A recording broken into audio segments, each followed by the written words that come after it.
भविष्य की दुनिया में आनुवंशिक रूप से संशोधित जीवों ने पारिस्थितिकी तंत्र को नष्ट कर दिया है। कई जीव विलुप्त हो गए हैं, लेकिन कई अजीबोगरीब जीव पैदा हो गए हैं। मानवता ध्रुवीकरण के अंधेरे युग में प्रवेश कर चुकी है। अमीर आधुनिक महानगरों में रहते हैं, जबकि गरीब बंजर भूमि में संघर्ष कर रहे हैं। घने कोहरे में एक नकाबपोश छोटी लड़की हाथ में चाकू लिए कीचड़ में कुछ ढूंढ रही है।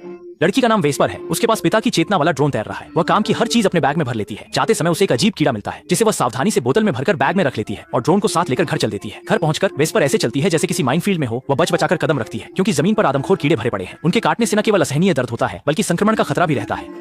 घर पहुंचते ही उसका पहला काम खाना तैयार करना था। कुछ कीड़े और अभी खोजी गई कोई अनजान चीज। इनका पेस्ट ही उनका रात का खाना था। पिता कई सालों से लकवाग्रस्त हैं और वेंटिलेटर पर जीवित हैं। वेस्पर ने खाना एक थैली में डाला, उसे फीडिंग ट्यूब से जोड़ा और जोर से दबाया। पिता के खाने का यही तरीका था। काम पूरा करने के बाद वेस्पर एक पुरानी इमारत में गई और बेसमेंट में उतरी, जहाँ कई तरह के अजीब जीव पनप रहे थे और वहाँ मौजूद सूखी लाश उसकी माँ की थी।